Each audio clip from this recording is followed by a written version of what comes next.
صلاتي ونسكي ومحياي ومماتي لله رب العالمين إن صلاتي ونسكي ومحياي ومماتي لله رب العالمين.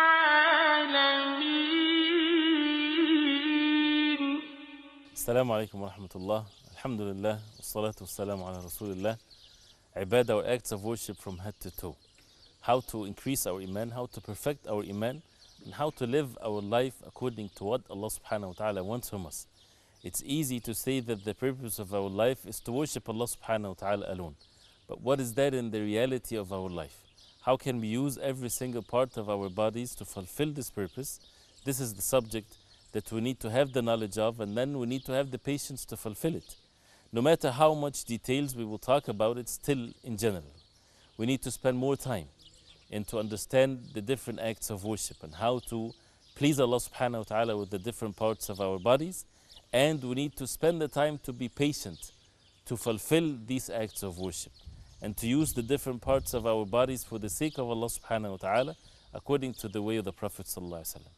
We're still talking about the tongue, this amazing organ, this amazing muscle that Allah subhanahu wa ta'ala created for us for great purpose, and that is to establish the worship of Allah subhanahu wa ta'ala. We talk, and either we talk of what is good or we talk of what is evil. And we need to get to know that so that we do the things that pleases Allah subhanahu wa ta'ala, and to stay away from what is evil that will take us away from Allah subhanahu wa ta'ala. And we heard before that a word, one word, can be the reason for a person to fall into the hellfire for 70 years. And also one word can be enough for the person to be elevated in Jannah for many, many levels. All of that because of the tongue, this amazing muscle that we need to make sure that it doesn't say anything but what is good. We talked about some of the things that are good that we need to do with our tongues, reciting the Quran, enjoining good, forbidding evil, and many, many different things.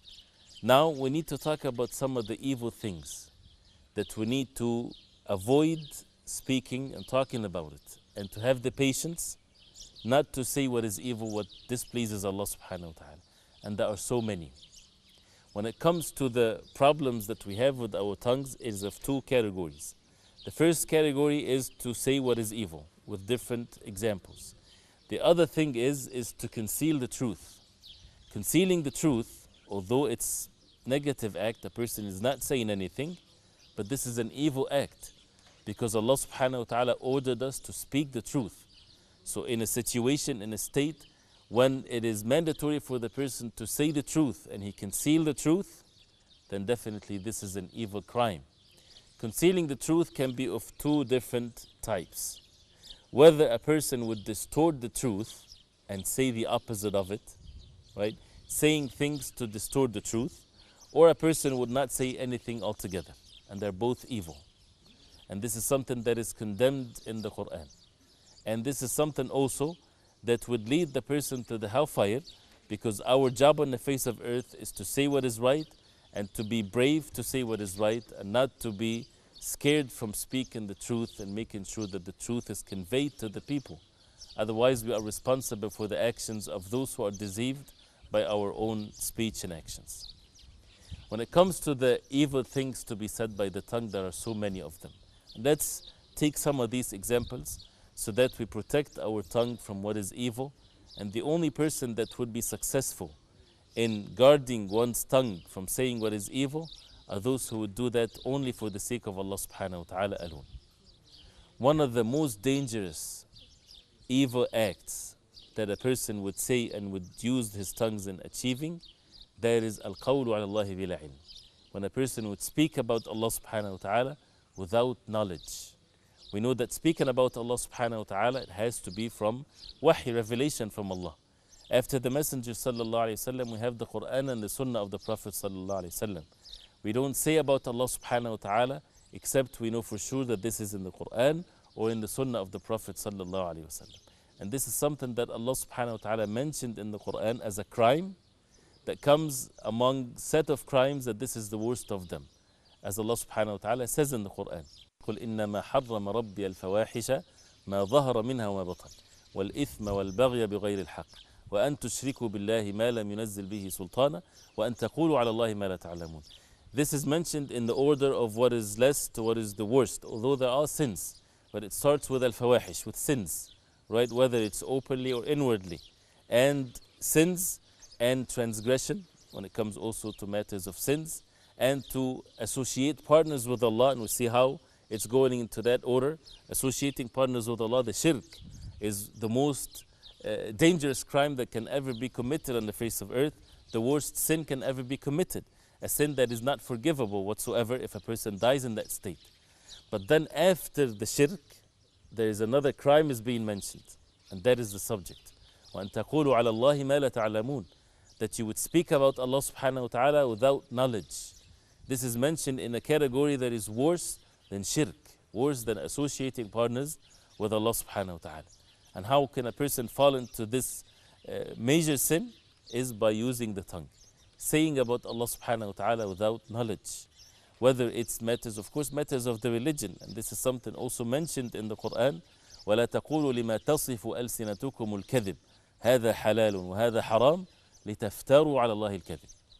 That do not say with your tongue, this is halal and this is haram, this is permissible and this is not permissible based on your desires and not based on revelation from Allah subhanahu wa ta'ala.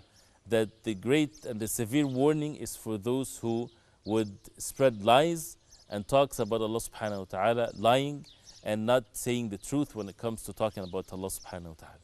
Can a person have good intentions and still say lies about Allah subhanahu wa ta'ala? Yes. It doesn't just come with evil intentions. It's not just for those who are evil, wants to say bad things about the creator of the heavens and the earth. It also comes from the believers. A person loves the religion of Islam, but without knowledge. And he wants to attract people to the deen of Islam. And he wants to talk to them about the deen of Islam. He would say lies. He would say, if you read this surah, if you recite this surah, for example, you will get that much rewards. And he doesn't know if what he's saying is right or wrong. He heard it somewhere. He's not sure that this is from the way of the Prophet ﷺ. This can fall into that same category. That's why when we talk about the religion of Islam, we have to make sure that either we have the knowledge or to convey what the people of the knowledge say with the authentic proofs, of course, from the Quran and the Sunnah of the Prophet ﷺ. There are so many things that are being spread all over the world, and it's so easy now to spread anything with the different media and the different mediums that people would use to convey many different thoughts and ideas and so on. And it's so easy just to type something and to hit enter, and it goes far away distances that many millions of people can see it and can read it, can be affected by it. And many people, they don't consider this as part of the religion or something that they will be asked about it in the Day of Judgment. It's such a dangerous thing. You would find people sending emails, even not something that is sinful, that can be very obviously known that it's a sin, something that can sound very good, a hadith of the Prophet ﷺ, long hadith, short hadith, and a person would spread it and to send it to all the people that he knows without making sure that this is truly the words of the Prophet ﷺ. A person is responsible. And the Prophet ﷺ said in the authentic hadith, and this hadith is mutawatir, that means there is no doubt about it whatsoever. Many people have reported the hadith from one level to the other.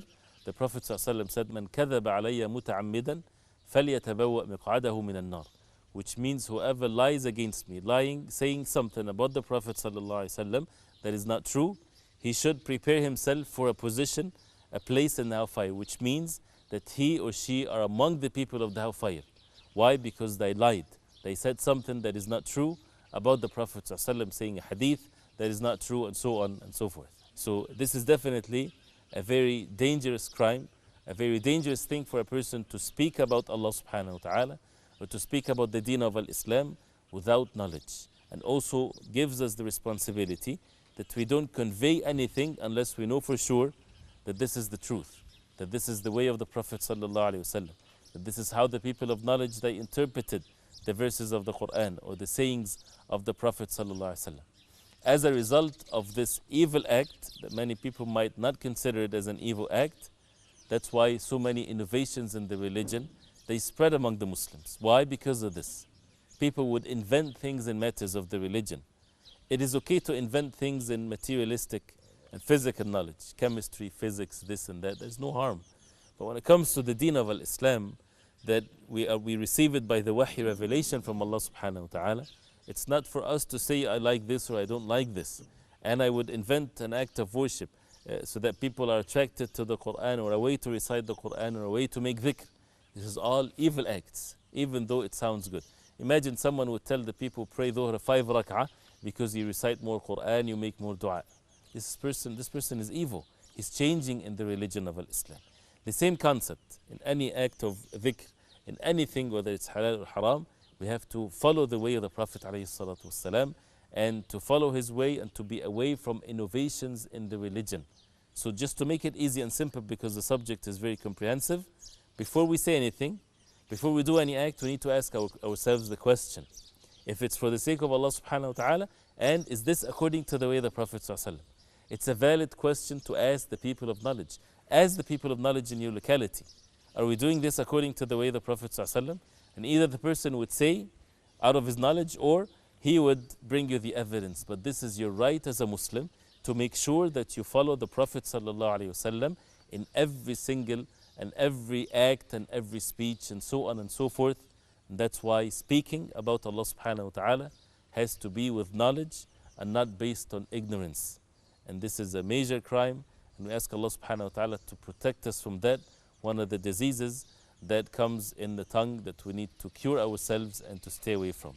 We continue inshallah ta'ala with some of the things to prevent ourselves from saying with our tongues, so that we receive the pleasure of Allah subhanahu wa ta'ala. Wa sallallahu wa sallam wa barak ala Muhammadin wa ala alihi wa sahbihi wa sallam. Wassalamu alaikum wa rahmatullahi wa barakatuh. قل إن صلاتي ونسكي ومحياي ومماتي لله رب العالمين. قل إن صلاتي ونسكي ومحياي